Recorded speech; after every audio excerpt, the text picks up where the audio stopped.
were number 8 on the rankings while entering the tournament.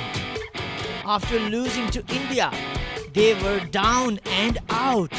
Everyone was criticizing them. And then the Eagles fought back and flew high. They beat South Africa, the number 1 team on the ranking.